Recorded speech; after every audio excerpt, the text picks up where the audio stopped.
Welcome to Business Innovators Radio, featuring industry influencers and trendsetters sharing proven strategies to help you build a better life right now.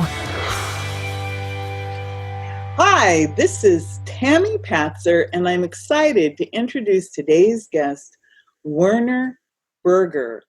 And what's so exciting about Werner is that he attacks leadership in a different way, and the word attack probably isn't correct, but he looks at leadership in a very different way. And I've just recently met him, and he is the Guinness Book of World Records holder for being the oldest person in the world to have climbed the highest mountains of each of the 7 continents. So what does that mean? That means that he has scaled Mount Kilimanjaro, the big mountains that I cannot even imagine. And here's the cool thing about Werner, that when he did that when he was 55 years old, now he's 81. He first went on his first mountain climb, and he discovered something about himself. And that's what we're going to be talking about today. And then here's another cool thing. I'm going to open the door so that you'll have the opportunity, if you want to either go to Africa or to go on another fantastic trip with Werner in 2020. And the cool thing about the trip to Africa, it's a combination of a safari and a climb. That's actually coming up really soon in June, but the other trip is in 2020, so you actually have time to prepare. So with that, just a little bit more about Werner. Again, he's an executive movie producer, corporate consultant, high altitude climber, adventure trek leader, physical performance consultant, and he is just this person with all of this background, but he has this passion, and I want you to hear from him, because when you hear how he describes high altitude climbing, I think it's going to open your eyes up to what leadership can be. So with that, Werner, if you can just say hello to everyone and maybe say what happened to you when you took that first climb back when you were 55 years old. Hi, everybody, and hello to you specifically, Tammy. And thank you so much for having me on, because as you're going to ask me questions, I know I'm going to become very excited. And I just love that feeling of exuberance and energy that talking about this topic creates for me. As you mentioned, I was 55 when I first took a trek into the mountains, and it was actually a trek to Everest Base Camp with my second oldest son. And not only did my relationship with my son, that had been somewhat fragmented to that point, really build to the way a father and son wants to be. But the other part is I truly had a life-changing experience as a result of those, I can't even remember, 15, 17 days in the mountains. And the way it showed up is, first of all, the exuberance and the excitement of being in that environment. But what was much more profound is the after effect of that. Whenever I thought of it, whenever I spoke of it, whenever I dreamt of going back, there was this enormous feeling of joy, of love, of appreciation, humility, and just a number of things mixed that were really so compelling that I very soon after, about 4 or 5 months after, made the decision that I want to do more of this. I wanted to go more remote, and I wanted to go higher. So that really was a change of what I still perceive as a true life-changing experience.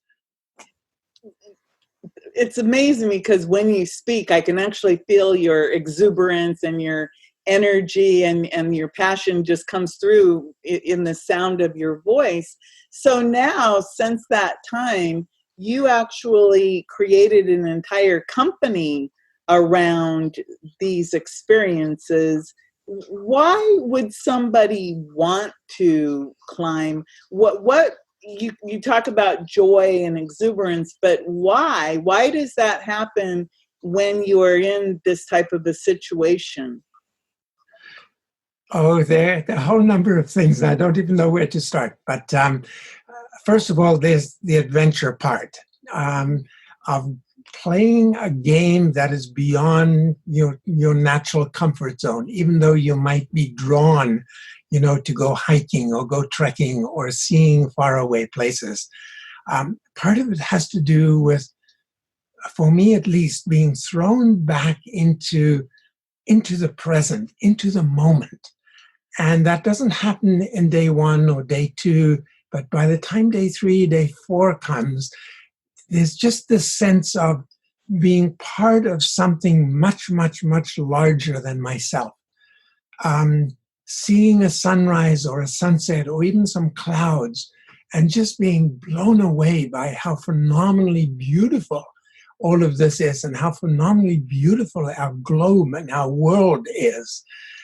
And there's even a love to the fellow trekkers that starts showing up in terms of, wow, I didn't think that he would be able to do that, or that she would be able to do that, or that she would be challenged by this. And just look at the energy that she's putting in or he's putting in, and the joy that just sparks in their eyes from time to time.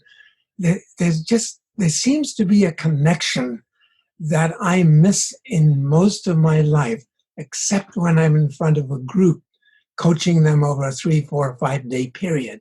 Then I experience that level of connection and that level of oneness. So if I had to put it in just a few words, it's all about truly living in the moment and feeling totally humbled by the awe that surrounds me or surrounds us. Wow.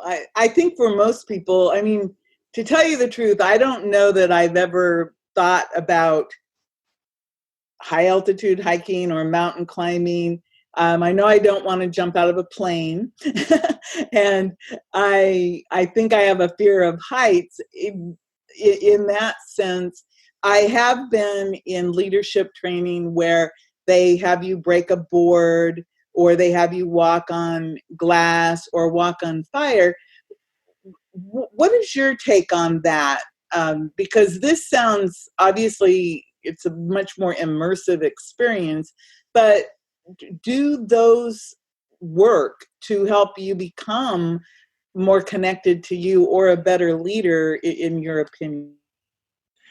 I think any experience that takes us out of our comfort zone really has an effect on who we are being.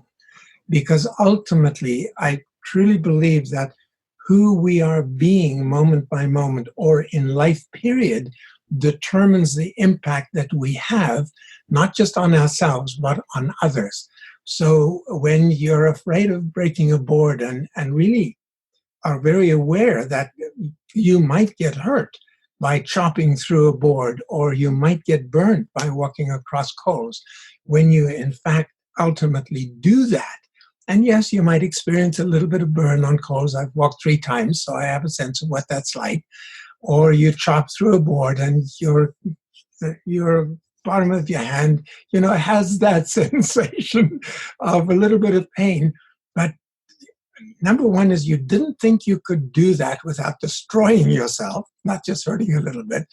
And then realizing that, my gosh, this body is so much more capable than what we give it credit for. As long as our mind is in place and we have a determination and a commitment to fulfill on whatever the process is that we're going to go through. And it could be as simple as picking up the telephone and talking to somebody for an enrollment conversation. Well, that's true, because many professionals today are they're in a sales role, and I know even for me in the business world, I consider myself an introvert because it's so much easier for me to hide behind my computer than to pick up the phone. And I know many people today, they actually hide behind their cell phone and text and don't even do any face-to-face. For example, this interview, we can see each other through the use of Zoom, and which is good. And it makes me think about your trek and what do people do? I know you've taken people up and their ages have ranged from 18 all the way to 84. And what do people do? Do they try to take their cell phone with them, or do they have to leave it behind? They do take their cell phone because they use it as a camera. There's no cell phone connection on the mountains in most places. There might be over time, but there isn't yet. So the cell phone doesn't play as much a role.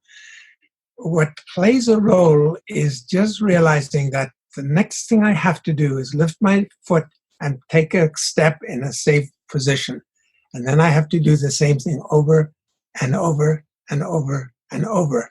And when I just truly focus on that, that's when I'm living in the moment. Nothing else matters. There's no worries about bills. There's no worries about who's going to call me. There's no worries about who I need to call. The worry or the concern or the focus is on the next step. And by the way, I'm not implying that people in general don't know what it means to live in the moment.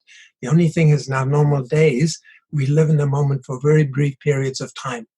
When we're in a book, for example, and we're really captivated by the book, we're living in the moment. When we're working at something that we love and that's taken our energy and our effort, a few hours go by and we wonder where the time flies. We've lived completely in the moment for that period of time. But my experience is when we do this hour after hour after hour and day after day after day, that's when the shift in being kicks in. And by the way, when I take people on treks, they are not technical climbs. They really are, for example, the top of Kilimanjaro is a high altitude hike. It's not a climb where you need ropes and carabiners and crampons and super duper stuff like that. So anybody can do it. Could do it if I obviously prepared a little bit to get so that I could walk, and get my body physically used to exercising a little bit, because I wonder, like I'm sitting here going, wow, I wonder if I would like to do that, because I'm thinking about my multitasking as what you were talking, and I'm thinking about that disconnect from social media, and I could see so many reasons to do this, just to reconnect with being, you said being human, or the human being part of us, because everything, like right now, my phone just beeped and, distracted me a little bit. We're using the best of technology to speak and record this, but I think what you're describing, like what you said, is if you're focused on placing your foot one in front of the other, it forces you to know what your body is saying to you and how you feel in the moment, and that energy of, I guess you're dealing with a higher altitude. Like I live at sea level at Florida. I think I'm maybe 7 feet above sea level where I live. So that would be a very different experience for me.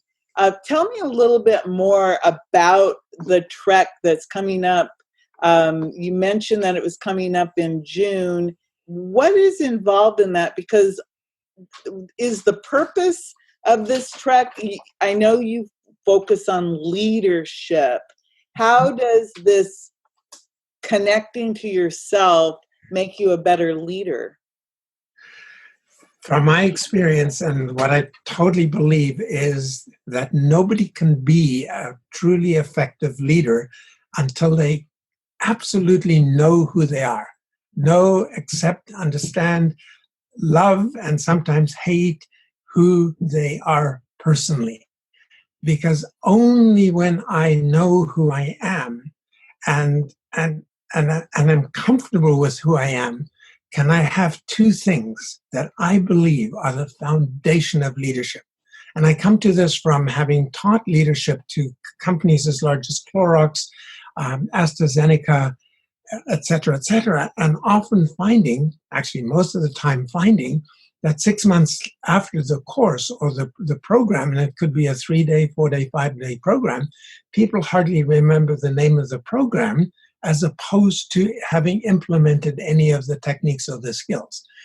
And my rationale or my understanding has been that people can't until they know who they are. When they know who they are, they can do two things that I believe are the foundation of leadership. And the first one is assertiveness, and truly knowing, what my values are, what I stand for, what I tolerate, what I don't tolerate. And the other part is empathy. Having empathy for the other person to the extent that I don't need to get angry when I have the perception that they've crossed me. I can remain assertive in that, because simply knowing they probably didn't do it on purpose. It was something that just happened, and it could be a coaching moment for me, or it could be a clarification moment for me. So I don't have to be angry, or don't have to slink away from it and just brush it under the table. So those are the two things that I believe, as I said, are the foundation of leadership, and they cannot be taught. My experience, again, they have to be developed. They have to be discovered from the inside out. And once I have them, then I can be, most of the time at least, because nothing is ever perfectly stable. And I wish it were, because I wouldn't have dips and dives in my life if that were the case, because I've really been in that space of oneness a number of times. But so that's always my hope, that people will get out of it, other than adventure, and other than being blown away by what this body can do.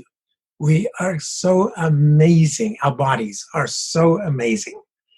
And we just need to recognize and accept that. And here's an opportunity of doing that. And you were so right on in what led up to this, your conversation that led up to this, in terms of the altitude, pushing us, focusing on one step at a time, really bringing us into the present, to the point where we can look up and just marvel at what we're experiencing or seeing. I'm just, I love the way you talk, because I can visualize all this stuff. And it's funny because you talked about the trek and putting one foot into the other, and then you talk about leadership and being assertive and empathetic. And it's like I can feel that, and it's like it starts to create this image in my mind, even though we're talking about things like leadership and and being a good leader. It's interesting how just the way you speak helps me to visualize what that actually means to be in the now and living in the present. And again, I know for myself, it's been many years since I can say I had a prolonged period of time when I was actually in the now, because of juggling all the different things and responsibilities and being in a leadership role. I can see how once you know who you are and you're not taking someone's actions in that personal way, but being more assertive and empathetic, I can see how you would become a better leader with that. So what are some of the things that, besides just obviously going to Africa, being on safari, the trip that's coming up in June, it is a combination of a safari and a trek. So what is involved in that adventure? Let me just cut back to leadership for one moment, and then I'll come back to the trek, if I may. So many times when we speak about leadership in groups, people will say, oh, I don't see myself as a leader, or I'm really not a leader. The truth is we're all leaders. Every single parent has to recognize their leadership role in the evolution of their offspring and how they deal with that leadership role, or how capable they are in really being present to what the child needs, the bigger the difference that they're going to make. So everybody has really the responsibility to living into their leadership role. With regard to the trip, we first go on safari because, in my mind, nobody goes to Central Africa without going on safari. And the safari is basically the Serengeti and the Ngorongoro crater, where we just see literally thousands upon thousands of animals on migration, all the way from zebras and wildebeests to the big five of Africa, which of course is the lion, the Cape buffalo, the elephant, the leopard, and finally the rhinoceros. So, we want to see the big five. The other reason is the safari is at 5,000 feet. So somebody like you that comes from living seven feet above sea level has an opportunity to acclimatize, because literally what acclimatization is, the body changes its chemistry to the point that we build more red blood cells that transport more oxygen, so that if we in oxygen-deprived environments, like we will be at about half the amount of oxygen at sea level, if we're at the top of Kilimanjaro, the body can still function. Then we go to the mountain, and actually the safari starts on June the 30th, so it's really late June. After the 5 days, we have a day in between in Moshi, just getting prepared, doing a little bit of looking at what this experience might be, what people need to know about it, and what altitude sickness might look like, which fortunately I've not had anybody experience on any of my treks since 2010. And then we go and climb for 7 days. Up on top on the morning of the 6th, the last leg from high camp to the summit is during the night, because weather is far more stable, and we all have headlamps, and it really is a magical experience, especially when we look up and you see these laser pointed stars shining down on you. If there should be a sliver of a moon, it adds to the magic. And on the 7th day, we back down and celebrate our accomplishments. So that's what it's about. And as I said, it's not technical, so anybody with a reasonable degree of fitness can do it.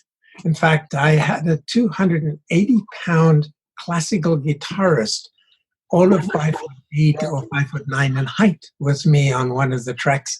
He got as far as high camp, which surprised everybody, and decided not to do the last summit push, came back and said, my gosh, this is the hardest experience that I've ever had, but it's the best experience that I've ever had, and I'll never forget it.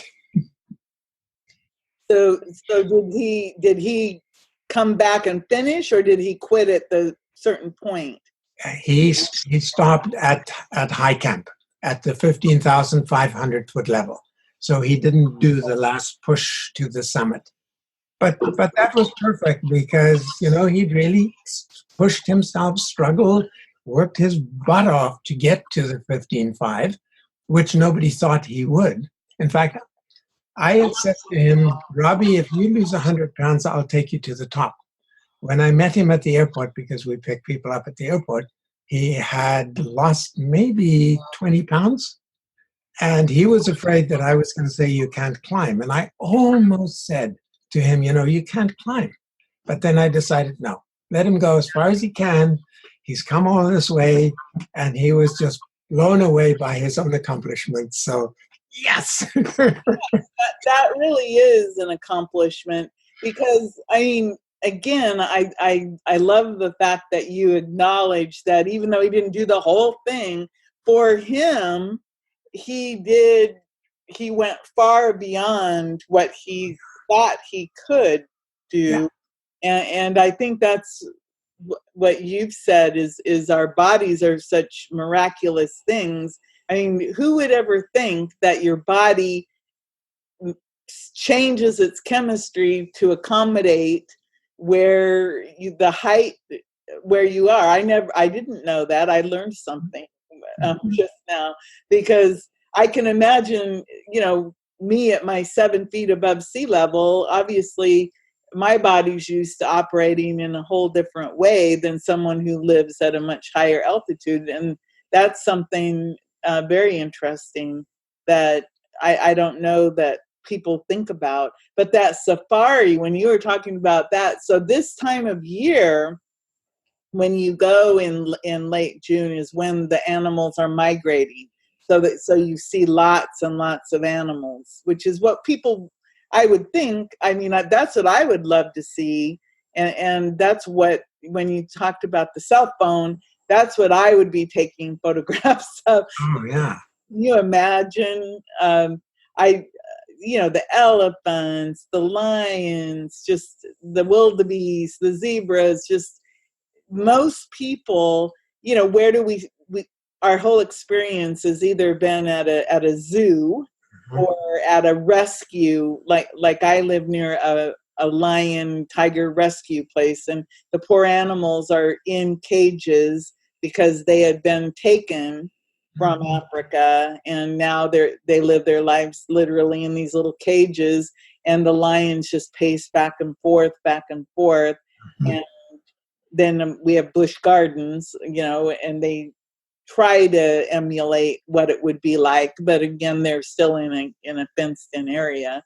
But wow, to see animals in their natural habitat, and then, like you said, the climb or the high altitude hike.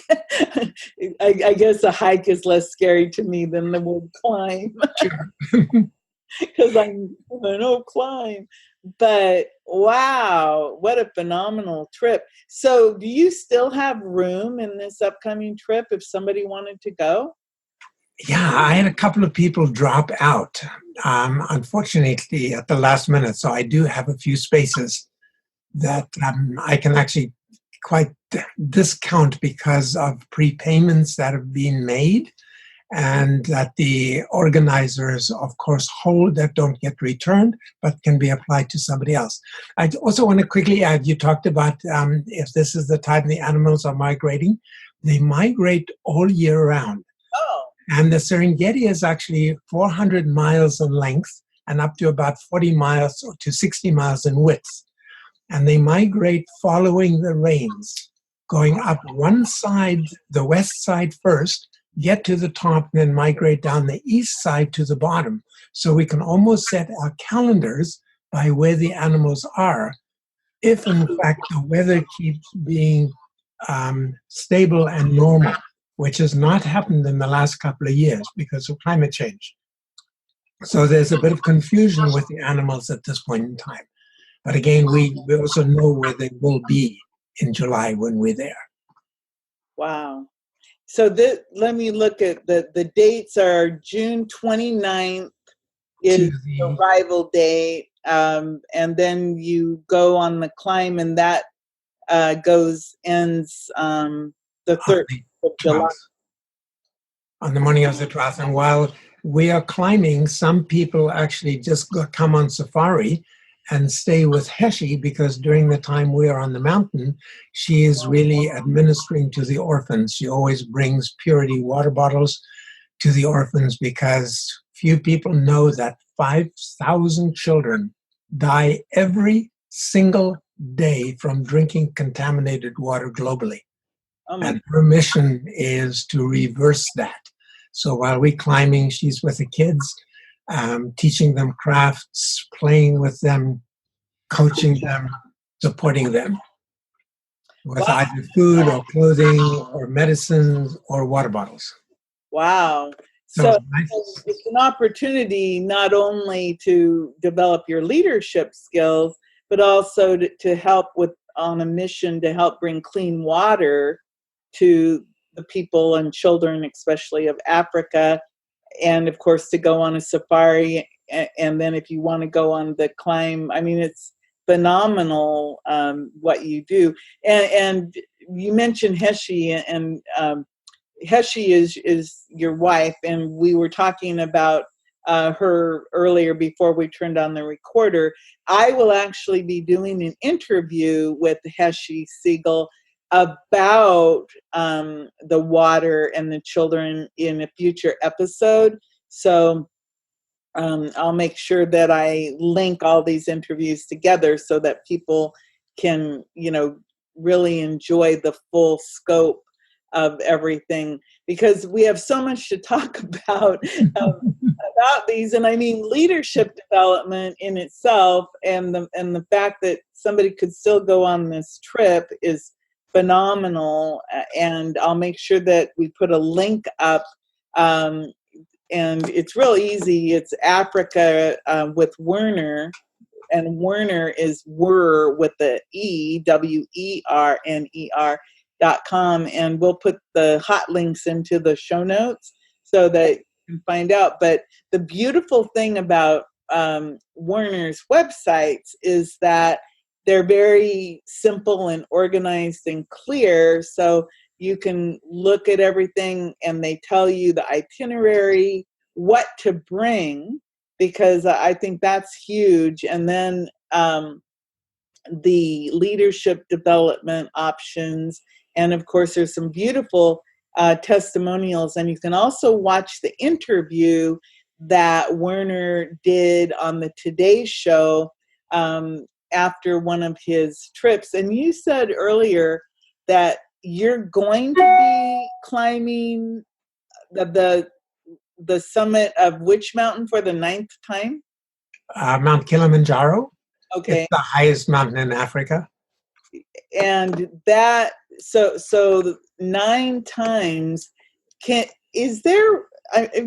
thought occurred to me, okay, so you have the first time, and then you liked it so much you went back 9 more times. What of those times does the experience, do you find more of yourself each time you go on one of these adventures? What does something happen to you in your growth, or is it just that it feels so good that you just want to do it again? Is there some type of a profound growth or spiritual experience that happens? I think the answer is yes, and I cannot say that conclusively. To re-experience something, that's part of what I go back for. But the other part is, of course, to share that experience with other people, because it really was so profound for me. I said, I have to share this, because this is the addition to, or what's missing from leadership training. And doesn't mean that training isn't important. For example, communication skills or leadership skills. We need to know them, but we also need to know what being they are coming from. Are we being that communication or that skill? In fact, the word is congruence. Are we congruent in what we are doing? So there are a bunch of skills that are required, but there's this being part that meshes the two together to make it authentic. That's the key.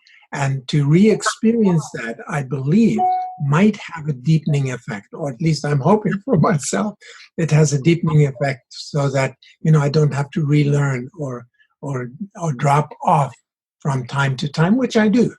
But I know I can bring myself back faster than I could way back when. Well, it's just phenomenal to me, because like you said that now you're 81, and so your record is just getting stronger and stronger with that Guinness Book of World Records. And that in itself is kind of an interesting thing. How did you apply to get that record, or how did that come about? That just sounds like a interesting aside that I'd like to know. After my first trek into Everest Base Camp at age 55, and I mentioned I wanted to go more remote and I wanted to go higher, never even thinking that I was going to be doing the 7 summits, the 7 highest points on the 7 continents. But one thing led to the next, led to the next, led to the next. And suddenly I realized, oh, I've done 3 of the summits. Why don't I start launching into doing the rest? But still never thinking that I would do Everest, because Everest is a formidable mountain. And who the heck starts climbing this kind of stuff at age 55? But then when it became the last one to do for me to get the 7 summits, it just had to be done. So one thing just led to the next, led to the next. So when I say, the first trek in was a life-changing experience, it really was, because I did not have a plan when I went on that trek to do more. It just became so compelling. Maybe the word is addictive, to be in that space of oneness, of connectedness. I don't know. But it's so amazing because, again, I'm trying to, as I listen to you, I'm trying to comprehend the bigness and how huge this really is and how unique. I mean, it's so big for me, and I'm trying to wrap my brain around Mount Everest because you hear stories, you hear movies, and these are not the little local hill that you climb. These are life and death situations that you can put yourself into with these mountains, and I guess unexpected snowstorms and all these different things. In any of your treks, did you run into any life and death situations? Yeah, a couple of times they were somewhat on the risky side. But the takeaway from that for me was when something adverse happens on the mountain, I don't yell and scream and shout and get angry at it. All I ask myself is, okay, so what next? What do I now need to do? And what I correlated that with is coming home and being with somebody and really thinking they are making me angry because of the way they're behaving. And instead of me just saying, oh, here's an obstacle. What do I now need to do? What's next for me? So that was a huge learning experience. And I cannot yet live it completely because I still fall into the trap of being angry with them or feeling that they've done something to me, which they have not. They've just simply behaved the way they've behaved. And the reality is that's all. And how I interpreted it or how I reacted to it determined my being or non-beingness. So lots of little learning experiences out of, hitting obstacles on the mountains. A couple of times there were some close calls, but nothing that had me end up in a hospital or anything like that. Well, thank goodness, because you're telling us about it. Now, in 2020, you are planning on taking some people with you to Mount Everest Base Camp trek. So the good news about that is that means if you would like to go to Mount Everest, that gives you time, almost a year to prepare for that. How is the base camp trek different than the Africa trip? I mean, other than, it's a little, the place, but what makes that experience so different from the Africa adventure? Unique in several different ways. First of all, we don't go to the same altitude. We only go to 17,500, not 19,003. However, it takes us longer to get there because on Kilimanjaro, if somebody hurts themselves or they do get altitude sickness, we can evacuate very easily. On the Everest Base Camp trip, that's not an easy thing to do. It has to be a helicopter. Somebody has to be helicoptered out. Now, fortunately, nobody's ever got altitude sickness, so that wasn't an issue. So that's number one. Number two is on Kilimanjaro, we sleep in tents. And all the way into Everest Base Camp, we actually sleep in beds in what is called Sherpa lodges, where they have a kitchen and they prepare food. And there's basically a common room where everybody eats, as opposed to eating in a tent. We also have toilet facilities in the structure as opposed to an outhouse or a shelter on the outside.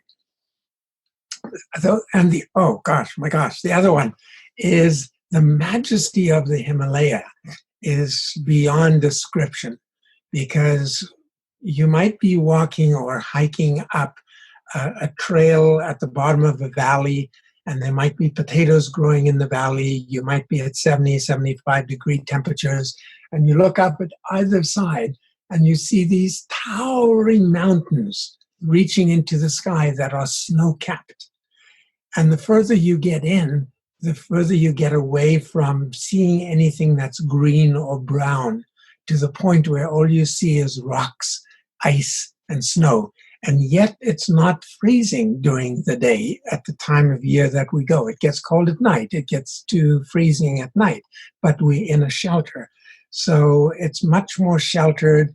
It's definitely far more majestic than Kilimanjaro is, although Kilimanjaro has its uniqueness because you go through every climatic zone on Earth, from the start in rainforests to very high altitude. So some profound differences and, of course, some similarities. Wow. So your life now consists a lot of traveling and putting together these trips. What other services do you provide? Obviously, you have the leadership training, and with the trips. Is there other things that you do that are maybe not as intense? Yeah, I don't know if you know, I'm writing a book on this form of leadership that I've experienced or discovered. And my intent is to get back into corporations. I used to be a corporate consultant very actively for about 20 years, and then stepped out of that field and really want to get back in to deal with senior executives to really help them create profound experiences for their reports. Because what we know is 60% of people hate going to work. And it's not a case of hating the work. It's literally hating the leadership or the executive of the corporation. And as a result, of course, lives are affected. And if the leaders can see that they can take not just themselves, but their whole organization to a different level, that's the impact that I really want to make. So it's beyond just the people that come trekking with me. The run-of-the-mill people who love the adventure and love the growth part, but leadership that says, "Hey, I can achieve more with my organization than I ever thought possible if I just modify who I am being, in addition to all of the good stuff that I've been doing all these years." So you're writing a book, and you want to work more with corporations and their leadership teams, and then of course, right now you've got the trip coming up to Africa at the end of June, and there's a couple more openings, so people could find out about that. And then you've got the Everest Base Camp with Werner, And that's coming up in 2020. I'm excited because that tells me that I have a chance that if I want to go to Mount Everest Base Camp next year, that I could raise my hand and start preparing. Because again, I think that's really interesting about leadership. And as I've gotten older, my responsibilities are, not as much because I was a single mom with 3 kids, and my kids now are off doing their own thing. And it means that I get to do some things that I never dreamed of doing.